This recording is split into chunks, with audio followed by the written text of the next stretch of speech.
तो कैसे हैं आप सब। तो चलिए आज हम गणित के तीसरे पाठ को पढ़ते हैं जिसका विषय है तुम कितना वजन उठा सकते हो। तो आइए हम इस पाठ की शुरुआत एक छोटी सी कहानी से करते हैं। चालाक गधा और भारी बोझा। संदीप के पास एक गधा है। वह रोज अपनी पीठ पर नमक की बोरियां ढोकर बाजार ले जाता है। बाजार जाने के रास्ते में उन्हें एक नदी पार करनी पड़ती है। एक दिन नदी पार करते हुए गधा फिसलकर नदी में गिर गया। जब वह उठा तो उसे बोरी काफी हल्की लगी। तुम भी सोचो कि बोरी इतनी हल्की क्यों लगी। तो बताइए क्यों उसको बोरी इतनी हल्की लगी। क्योंकि जब वह पानी में गिरा तो जो नमक था उसमें वह पानी में घुल गया। इससे क्या हो गया, बोरी का जो वजन था वो कम हो गया। गधा मन ही मन बहुत खुश हुआ। उसे एक बात भी सूझी। अगले दिन नदी पार करते हुए चालाक गधे ने नदी में डुबकी लगाने की सोची। इस बार संदीप को गधे की चालाकी समझ में आ गई। तो वह मन ही मन बोल रहा था संदीप कि मुझे इसे एक सबक सिखाना चाहिए। अगले दिन संदीप ने नमक की जगह बोरी में ढेर सारे ऊनी कपड़े भर दिए। सोचो तो गधा जब इस बार नदी में डुबकी लगाएगा तो क्या होगा और क्यों। तो बताइए क्या होगा। वह गधा नदी में डूब जाएगा। और क्यों डूब जाएगा, क्योंकि जो ऊन है, जब ऊन में पानी बढ़ता है तो ऊन भारी हो जाती है। उसी के कारण नदी में गधा डूब जाएगा। तो चलिए अब अगली कहानी पढ़ते हैं। राजू सीसौ पर झूलना चाहता है। राजू को सीसौ पर झूलने के लिए एक साथी की जरूरत है। रानी राजू की मदद करने आती है।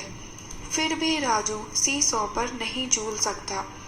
क्या तुम बता सकते हो क्यों क्यों नहीं झूल सकता राजू।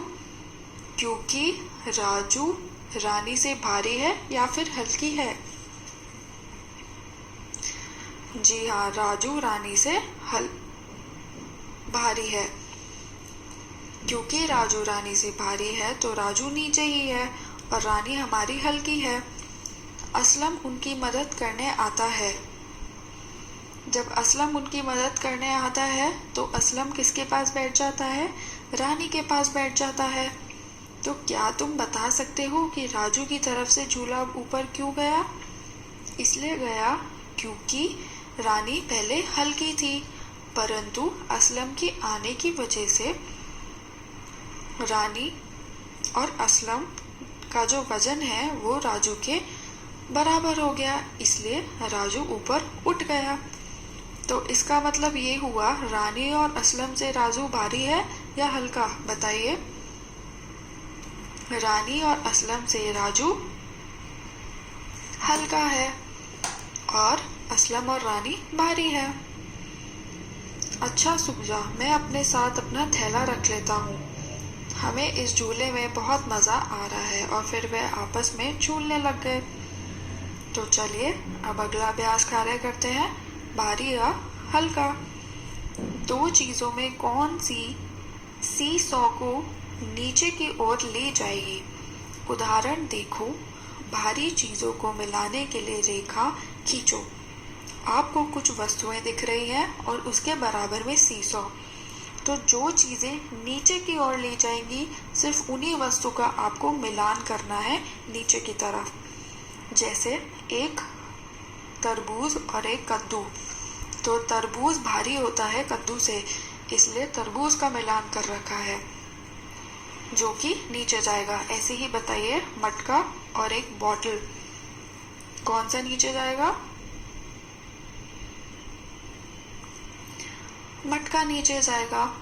अगला देखिए, 2 गिलास के पानी और एक जग।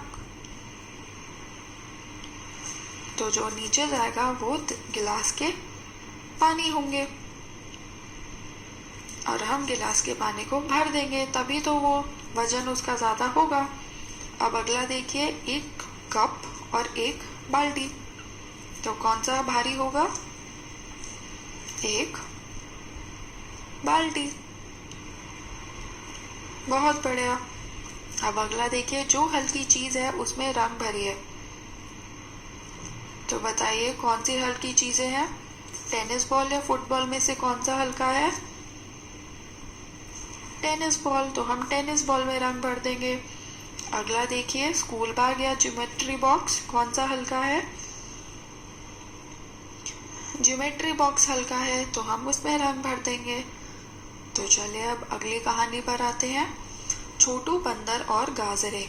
चिक्की और मिक्की खरगोश को एक थैला मिला, उसके अंदर गाजरें थीं। चिक्की और मिक्की लड़ने लग गए। मैं बड़ी गाजर लूंगा। नहीं, मैं बड़ा हूँ इसलिए मैं बड़ी गाजरें लूंगा। छोटू बंदर उनकी मदद करने आया। हम दोनों गाजरों को बराबर बैठना चाहते हैं, लेकिन कुछ गाजरें बड़ी हैं और कुछ छोटी। हम क्या करें। क्या मैं तुम्हारी मदद कर सकता हूँ।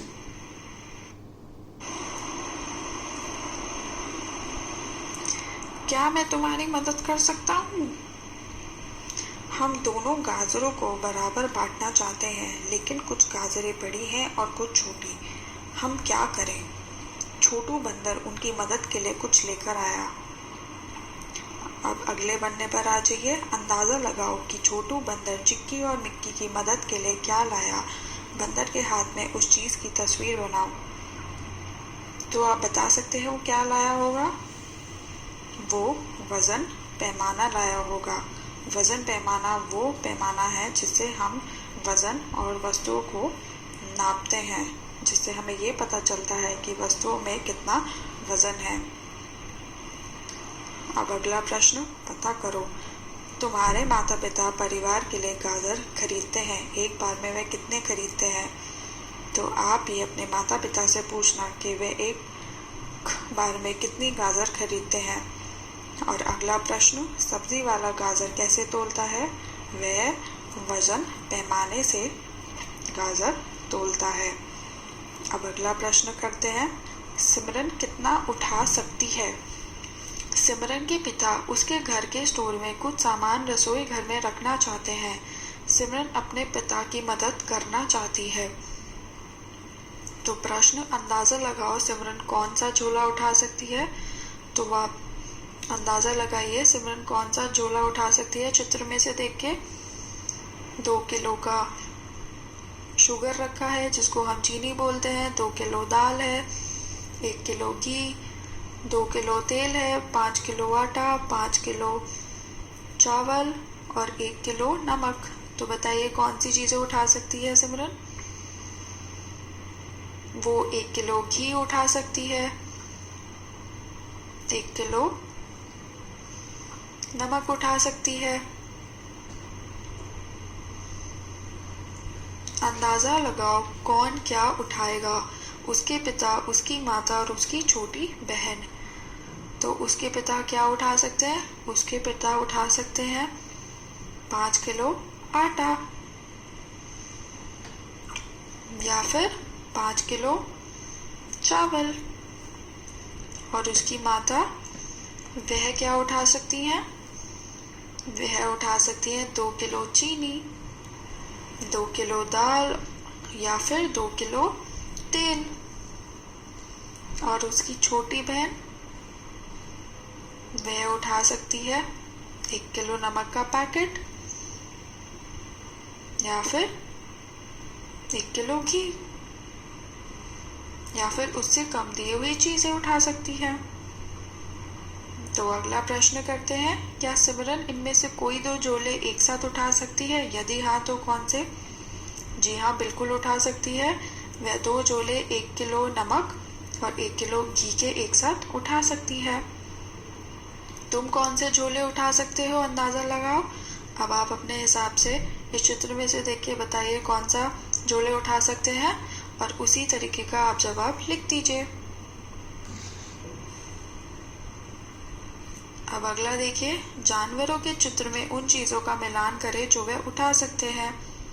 तो बताइए कौन सा जानवर क्या वस्तु उठा सकता है।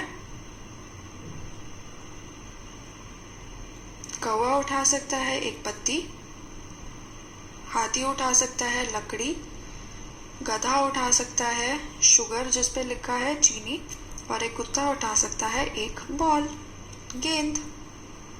तो यहाँ पर आपका ये पाठ समाप्त होता है। आशा है कि आपको ये समझ में आया होगा। धन्यवाद।